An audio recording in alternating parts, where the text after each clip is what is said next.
Hi all, welcome back to our YouTube channel Irshida's Medfolio. ഈ video കാണുന്ന പലരും കേൾക്കാൻ ആഗ്രഹിക്കുന്ന ഒരു വിഷയമാണ് മുടി കൊഴിച്ചിൽ അഥവാ ഹെയർ ഫോൾ അല്ലേ. നമ്മുടെ തലയിൽ 1,00,000-ൽ പരം മുടിയിഴകളുണ്ട്. അതിൽ തന്നെ 100 മുതൽ 150 മുടിയിഴകൾ ദിവസവും കൊഴിഞ്ഞു പോകുന്നുണ്ട്. അതുപോലെ തന്നെ അത്രയും മുടികൾ പുതുതായി തളർത്ത് വരുന്നുമുണ്ട്. അപ്പൊ ഇത് ഒരിക്കലും ഹെയർ ഫോൾ അല്ല. പലപ്പോഴും നമ്മൾ ഈ തറയിലൊക്കെ വീണ് കിടക്കുന്ന മുടി കണക്കാക്കിയിട്ട് വെറുതെ ഓവർ കൺസേൺഡ് ആയിട്ട് പറയാറുണ്ട് മുടി ഒഴിച്ചിലാണെന്ന്. പക്ഷെ നോർമലായിട്ട് ഒരു ദിവസം 100 മുതൽ 150 വരെ മുടിയിഴകൾ നമ്മുടെ തലയിൽ നിന്നും ഇളകി പോവാറുണ്ട്. അത് വളരെ ഹെൽത്തിയാണ്, അത് നോർമൽ ആയിട്ടുള്ള ഒരു കാര്യമാണ്. ഇനി അതിൽ കൂടുതലായിട്ട് മുടി ഒഴിച്ചിലുള്ള ആളുകളെ എങ്ങനെ നമ്മൾ പറയുന്നതെന്ന് നോക്കാം. പൊതുവെ നീണ്ട മുടിയുള്ള ആളുകളാണെങ്കിൽ കെട്ടിവെക്കുമ്പോൾ അതിന്റെ തിക്നെസ് കുറഞ്ഞു വരുമ്പോൾ നമുക്കറിയാം മുടി ഒഴിച്ചിലാണെന്ന്. ഇനി ആണുങ്ങളൊക്കെ ആണെങ്കിൽ നെറ്റി മുന്നിലോട്ട് കയറുക, അതുപോലെ തലയുടെ ബാക്ക് വശത്ത് മുടിക്ക് കട്ടി കുറയുന്നതൊക്കെ കണ്ടുവരുമ്പോൾ നമ്മൾ ഹെയർ ഫോൾ ആണെന്ന് പറയാറുണ്ട്. ഇപ്പൊ എന്തൊക്കെ കാരണങ്ങൾ കൊണ്ടാണ് മുടി കൊഴിച്ചിൽ ഉണ്ടാവുന്നതെന്ന് നമുക്ക് നോക്കാം. സാധാരണയായി നമുക്ക് പ്രായം കൂടുന്തോറും നമ്മുടെ ഹെൽത്ത് ഒക്കെ വീക്ക് ആകുന്നത് പോലെ തന്നെ മുടിയുടെ ആരോഗ്യവും കുറഞ്ഞു വരും. അങ്ങനെ നാച്ചുറലായിട്ട് പ്രായം കൂടുന്തോറും മുടി കൊഴിച്ചിൽ സംഭവിക്കാറുണ്ട്. പിന്നെ ജെനറ്റിക് അഥവാ പാരമ്പര്യമായിട്ടും മുടി കൊഴിച്ചിൽ കാണാറുണ്ട്. നമുക്കറിയാം ഈ കഷണ്ടിയൊക്കെ ഫാമിലിയിലുണ്ടെങ്കിൽ പൊതുവെ വരുന്ന തലമുറയിലോട്ട് അത് വരാനുള്ള ഒരു സാധ്യതയുണ്ട് അല്ലേ. അതുപോലെ തന്നെ മുടി കൊഴിച്ചിലും പാരമ്പര്യമായിട്ട് കുടുംബങ്ങളിൽ കാണാറുണ്ട്. പിന്നെ പ്രധാനമായിട്ടുള്ളത് നമ്മുടെ കഴിക്കുന്ന ഭക്ഷണത്തിലുള്ള പോഷകാഹാരക്കുറവ്. നമ്മൾ കഴിക്കുന്നതിൽ നമ്മൾ അയൺ, സിങ്ക്, അതുപോലെ പ്രോട്ടീനൊക്കെ കുറയുമ്പോൾ അല്ലെങ്കിൽ പോഷകം ആവശ്യത്തിന് കിട്ടാതെ വരുമ്പോൾ മുടി കൊഴിച്ചിൽ ഉണ്ടാവാറുണ്ട്. വൈറ്റമിൻ ഡി വളരെ ഇമ്പോർട്ടൻ്റ് ആണ്. വൈറ്റമിൻ ഡി കുറയുന്ന ആളുകളിൽ മുടി കൊഴിച്ചിൽ ധാരാളമായിട്ട് കാണാറുണ്ട്. പിന്നെ പലപ്പോഴും നമ്മൾ കഴിക്കുന്ന മെഡിസിൻസിന്റെ ഒരു സൈഡ് എഫക്റ്റ് ആയിട്ട് മുടി കൊഴിച്ചിൽ കാണാറുണ്ട്. ഈ ഓട്ടോഇമ്യൂൺ ഡിസീസിനൊക്കെ ദീർഘകാലം മരുന്ന് കഴിക്കുന്ന ആളുകളിൽ പ്രമേഹത്തിന്റെ, കൊളസ്ട്രോളിന്റെ ഒക്കെ മരുന്ന് കൂടുതൽ കാലം കഴിക്കുമ്പോഴൊക്കെ ഇതിന്റെയൊക്കെ ഒരു സൈഡ് എഫക്റ്റ് ആയിട്ട് മുടി കൊഴിച്ചിൽ കാണാറുണ്ട്.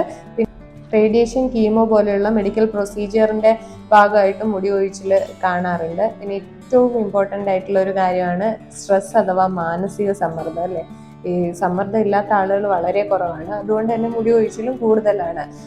പലപ്പോഴും നമ്മളൊരു സ്ട്രെസ്സിലൂടെ കടന്നു പോകുമ്പോൾ ആ സമയത്തല്ല മുടി കൊഴിച്ചിൽ കാണുന്നത്. 1-2 മാസം കഴിയുമ്പോഴാണ് മുടി കൊഴിച്ചിൽ കാണിക്കാറ്. അപ്പം പൊതുവെ മുടി കൊഴിയുന്നതിന്റെ കാരണം എന്താണെന്ന് ചോദിച്ചാൽ ഒരു കാരണവും ഇല്ലാതെയാണ് മുടി കൊഴിയുന്നതെന്ന് എല്ലാവരും പറയാറുണ്ട്. അതിന് കാരണം പിറകിലോട്ട് ചിന്തിച്ച ഒരു മാസം മുമ്പൊക്കെ നമ്മൾ എന്തെങ്കിലും ഒരു സ്ട്രെസ്ഫുൾ ആയിട്ടുള്ള സിറ്റുവേഷനിലൂടെ കടന്നു പോയിട്ടുള്ളവരായിരിക്കും. അപ്പം സ്ട്രെസ് ഒരു ഫാക്ടറാണ്. അത് മാത്രമല്ല, ചില മെഡിക്കൽ കണ്ടീഷൻസ് ആയിട്ടുള്ള ഈ തൈറോയിഡ് ഗ്രന്ഥിയുടെ പ്രവർത്തനത്തിൽ ഉണ്ടാകുന്ന തകരാറുകൾ, PCOD പോലെയുള്ള അസുഖങ്ങൾ, അതുപോലെ തന്നെ ഫംഗൽ ഇൻഫെക്ഷൻ, നമ്മൾ പറയുന്ന താരൻ, ഈ കണ്ടീഷൻസിലൊക്കെ തന്നെ മുടി കൊഴിച്ചിൽ കാണാറുണ്ട്. അപ്പം മുടി കൊഴിയുന്ന ഒരാളാണെങ്കിൽ നമ്മൾ നേരത്തെ പറഞ്ഞതുപോലെ സാധാരണഗതിയിലല്ല, അബ്നോർമലായിട്ട് കൂടുതലായിട്ട് മുടി കൊഴിയുന്ന ഒരാളാണെന്നുണ്ടെങ്കിൽ നമ്മൾ ആദ്യം നമ്മൾ ട്രീറ്റ്മെൻറ്റ് എടുക്കുന്നതിന് മുമ്പ് നമ്മൾ കുറച്ച് ടെസ്റ്റുകൾ ചെയ്ത് എന്താണ് നമ്മുടെ കാരണം എന്നൊന്ന് ഐഡൻറ്റിഫൈ ചെയ്യാൻ ശ്രമിക്കണം. അതിന് നമ്മൾ തൈറോയ്ഡ് ഫങ്ഷൻ ടെസ്റ്റുകൾ ചെയ്തിട്ട് തൈറോയ്ഡ് ഗ്രന്ഥിയുടെ പ്രവർത്തനമൊക്കെ നോർമലാണെന്ന് ആദ്യം നോക്കണം. അതുപോലെ തന്നെ വൈറ്റമിൻ ഡി കുറവാണോ എന്ന് നോക്കണം. ബ്ലഡിൽ അനീമിയ പോലെയുള്ള കണ്ടീഷൻസ് ഉണ്ടോ എന്ന് HB ടെസ്റ്റ് ചെയ്ത് നോക്കണം.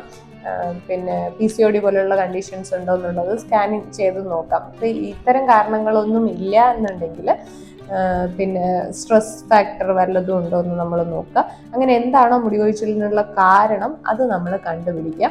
എന്നിട്ട് അതിനെ പ്രോപ്പറായിട്ട് ആദ്യം ട്രീറ്റ് ചെയ്യാന്നുള്ളതാണ്. ഇനി അല്ലാതെ നമുക്ക് വീട്ടിൽ എന്തൊക്കെ പൊടിക്കൈകൾ വെച്ച് ഇത്തരം കാരണങ്ങൾക്ക് നിങ്ങൾ പൂർണ്ണമായും അതിൻ്റെ ട്രീറ്റ്മെൻറ്റ് തന്നെ എടുക്കണം. ഇനി ഈ കാരണങ്ങളൊന്നും ഇല്ല എന്നുണ്ടെങ്കിൽ നമുക്ക് ചെറിയ ചെറിയ പൊടിക്കൈകൾ വീട്ടിൽ ഉപയോഗിച്ച് നോക്കാം അല്ലേ. അപ്പം ആദ്യമായിട്ട് തന്നെ ചെയ്യേണ്ടത് നമ്മൾ ധാരാളം വെള്ളം കുടിക്കുക എന്നുള്ളതാണ്. നമ്മുടെ ആരോഗ്യത്തിന് ഏറ്റവും വേണ്ട ഒരു കാര്യമാണ് ആവശ്യത്തിനുള്ള വെള്ളം. അപ്പം ധാരാളം വെള്ളം കുടിക്കുക. അതുപോലെ തന്നെ ആഹാരങ്ങൾ കഴിക്കുക. പോഷകങ്ങളൊക്കെ അടങ്ങിയിട്ടുള്ള ആഹാരങ്ങൾ, ബാലൻസ്ഡ് ആയിട്ടുള്ള ആഹാരങ്ങൾ കഴിക്കുക. പിന്നെ ഡെയിലി എക്സസൈസ് ചെയ്യുന്ന ഒരു ശീലം ഉണ്ടാക്കുക. ഇപ്പോൾ സ്ട്രെസ്സൊക്കെ മാറാനായിട്ട് നമ്മൾ യോഗ പോലെയുള്ള വ്യായാമ ശീലങ്ങളൊക്കെ ശീലിച്ച് വരിക. അതുപോലെ തന്നെ അയൺ റിച്ച് ആയിട്ടുള്ള ഫുഡുകൾ കൂടുതലായിട്ട് കഴിക്കുക. പിന്നെ വെയിൽ കൊള്ളുന്നത്, വൈറ്റമിൻ ഡി ഡെഫിഷ്യൻസി ഒക്കെ ആണെങ്കിൽ രാവിലെയും വൈകിട്ടും കുറച്ച് സമയം വെയിൽ കൊള്ളുന്നത് നല്ലതാണ്. ഇനി അല്ലാതെ നമുക്ക് വീട്ടിൽ കറ്റാർവായൊക്കെ എല്ലാവരുടെയും വീട്ടിൽ തന്നെ കാണുന്നതാണ്. അപ്പം അതിൻ്റെ ജെല്ലെടുത്തിട്ട് തലയിലൊരു 5-10 മിനിറ്റ് നേരം മസാജ് ചെയ്യുക. കാരണം മസാജ് ചെയ്യുമ്പോൾ ബ്ലഡ് സർക്കുലേഷൻ കൂടും, അപ്പം മുടികൾക്ക് കുറച്ചുകൂടെ ആരോഗ്യം വരും. അപ്പം അത് മുടി കൊഴിച്ചിലിന് നല്ലതാണ്. അപ്പം കറ്റാർവായയുടെ ജെല്ലെടുത്ത് ഒരു 5-10 മിനിറ്റ് നേരം മസാജ് ചെയ്യുക. പിന്നെ ഒരു 20 മിനിറ്റ് നേരം ഇട്ട് വെച്ചതിന് ശേഷം തണുത്ത വെള്ളത്തിൽ തല കഴുകി കളയാം.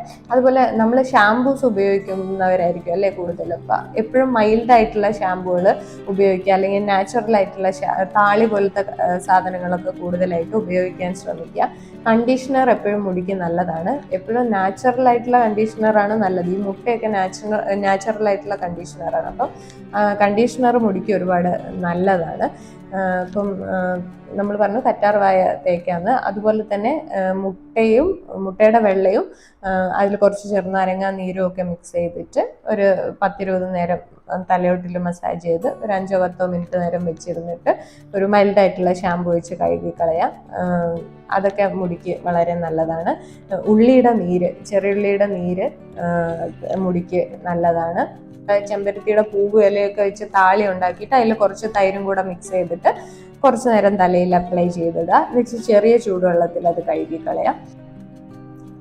അതുപോലെ തന്നെ നെല്ലിക്ക മുടിക്ക് വളരെ നല്ലതാണ്. കുറച്ച് 2-3 പച്ച നെല്ലിക്ക പേസ്റ്റ് ആക്കിയിട്ട് അതിൽ കുറച്ച് ചെറുനാരങ്ങ നീരോ അല്ലെങ്കിൽ ഒലിവ് ഓയിലോ ഒക്കെ മിക്സ് ചെയ്തിട്ട് സ്കാൽപ്പിൽ നന്നായിട്ട് അപ്ലൈ ചെയ്തിടുക. 5-10 മിനിറ്റ് നേരം റെസ്റ്റ് ചെയ്തിട്ട് തണുത്ത വെള്ളത്തിൽ കഴുകി കളയാം. അപ്പം ഇത്തരം വീട്ടിൽ തന്നെ ചെയ്യാൻ പറ്റുന്ന കുറച്ച് കാര്യങ്ങളും ഉണ്ട്. അതെല്ലാം മുടിയുടെ ഹെൽത്തിനെ ഇമ്പ്രൂവ് ചെയ്യുന്നതാണ്. അപ്പം അങ്ങനത്തെ കാര്യങ്ങളൊക്കെ ചെയ്യാം. പിന്നെ ഇനി മുടി കൊഴിച്ചിലിന് വേറെ വല്ല കാരണങ്ങളും ഉണ്ടെങ്കിൽ അതിനനുസരിച്ചുള്ള സപ്ലിമെന്റ്സും ട്രീറ്റ്മെന്റും ഒക്കെ എടുക്കുക. വേറൊരു വീഡിയോയിൽ വീണ്ടും കാണാം. Like, share, subscribe.